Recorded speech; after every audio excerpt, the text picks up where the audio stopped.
zbrinjavanje u biogas postrojenjima kao sirovina i oni upravo u biogas postrojenjima i dobijaju svoju ekonomsku vrednost u vidu proizvedene električne i toplotne energije i kao ostatak od procesa dobija se visoko kvalitetno đubrivo koje može dalje da se koristi u organskoj proizvodnji. Dakle, to je jedan potpuno zaokružen proces gde ne postoji ni jedan drugi ostatak. Dakle, sve se koristi iz procesa.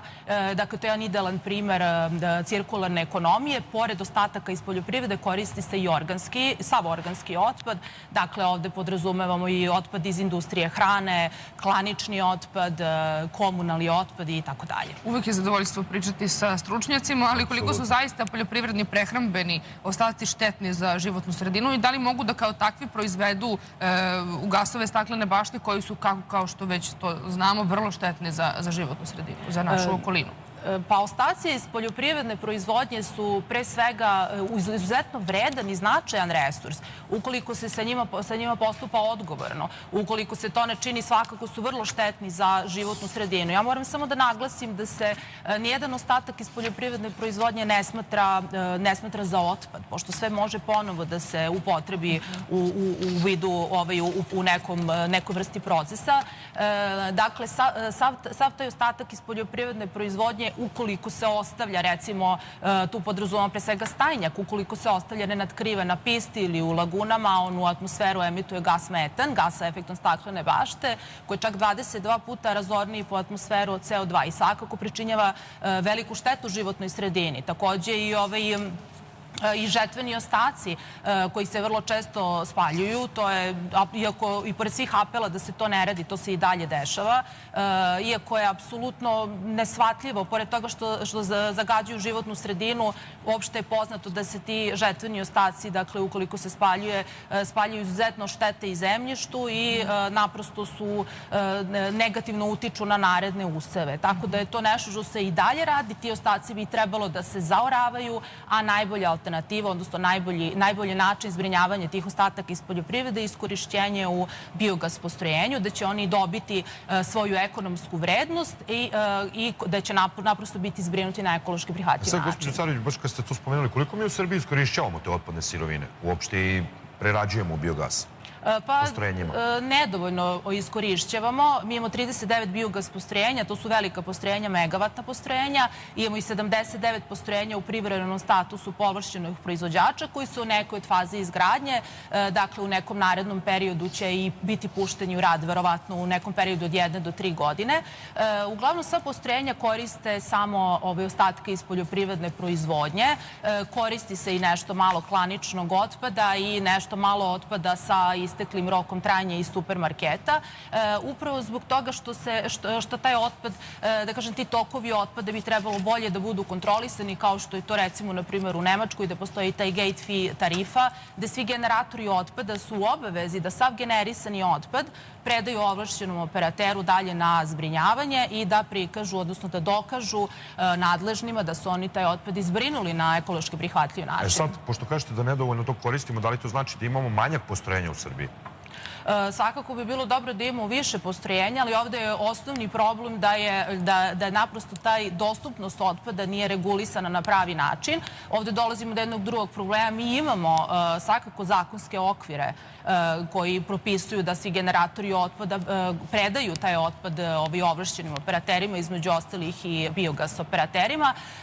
Međutim, to je, da kažem, tek u začetku i to bi trebalo mnogo bolje sprovoditi i na mnogo efikasniji način kontrolisati. Uglavnom, sa nadležnjima se komunicira problem ljudskih resursa, što je apsolutno lako rešivo. Recimo, jedna industrija hrane, ukoliko, recimo klanica, ukoliko se zna koliko mesa proizvodi, mi tačno možemo da normiramo količinu otpada koji će ostati iz te proizvodnje i da kažem, to je vrlo lako dokazivo samo jednim papirom da se upravo ta količina zbrinula na ekološki prihvatljiv način. Dakle, nisu potrebne stotine inspektora na terenu da obilaze svakodnevno klanice po Srbiji. Inače se u Srbiji generiše 250.000 tona animalnog otpada i mali procenat se zbrine na ekološki prihvatljiv način. Zašto spominjem otpad iz klanica, iz klanične industrije? Zato što je možda i najproblematičniji ukoliko govorimo o prehrambenom otpadu. Između ostalog, on spada u prehrambeni otpad, između ostalih otpada. Do kog nivoa bi mogao taj biogas da se pročišćava?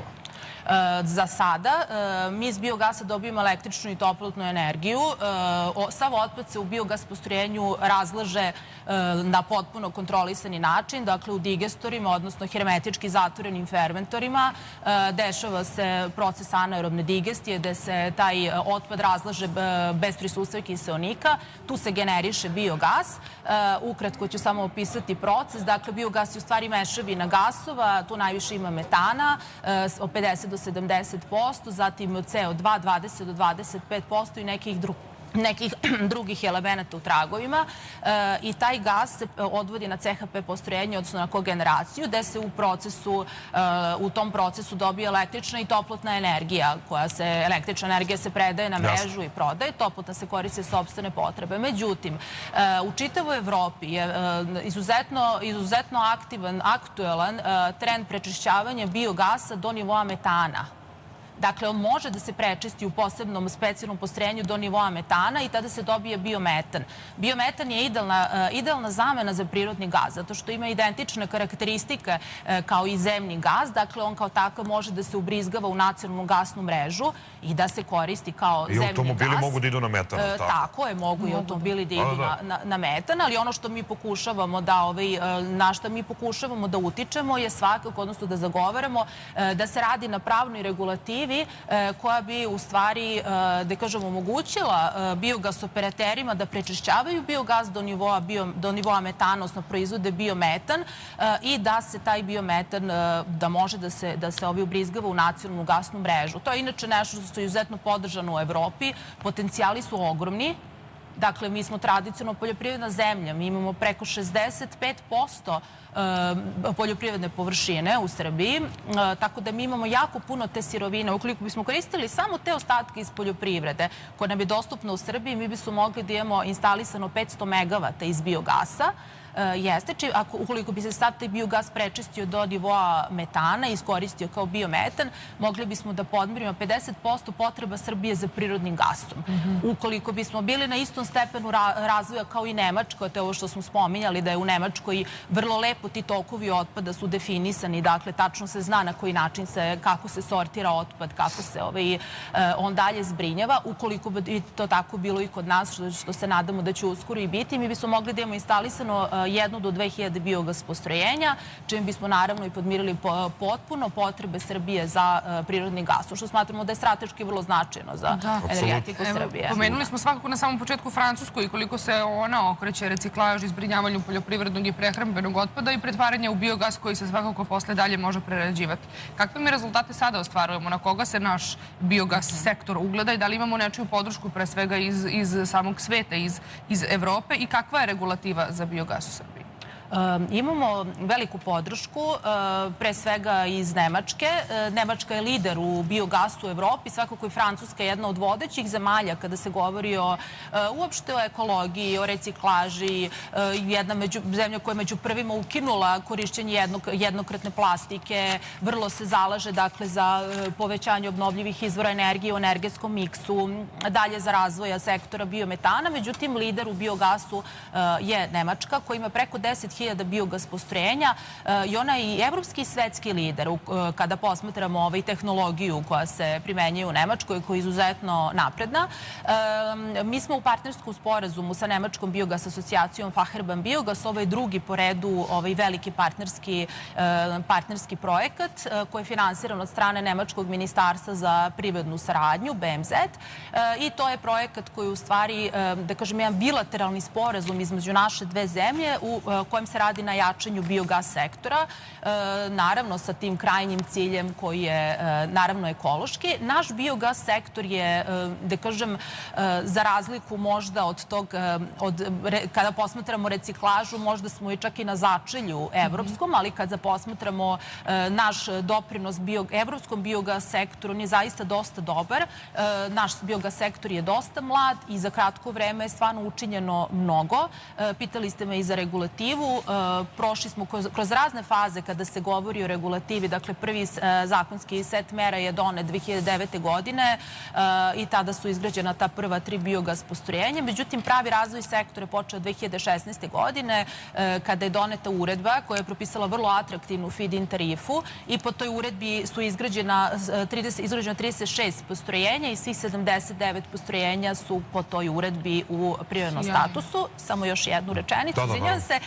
Od 2021. godine, moram da kažem ono što je sad trenutna situacija, 2021. godine u martu donet je novi zakon o obnovljivim izvorima energije gde je uveden sistem aukcija. I moram da kažem da je taj zakon na neki način diskvalifikovao biogas u odnosu na ostale obnovljive izvore energije zato što nije uzet u obzir osnovna uloga biogasa koja je ekološka. Dakle, biogas pre svega služi da se zbrinjava taj organski otpad i on jedini od svih obnovljivih izvora energije koristi sirovinu za svoj rad. Bili ste i više nego jasni, gospođo Carević. Hvala vam najlepše na današnjem gostovanju. Hvala vama.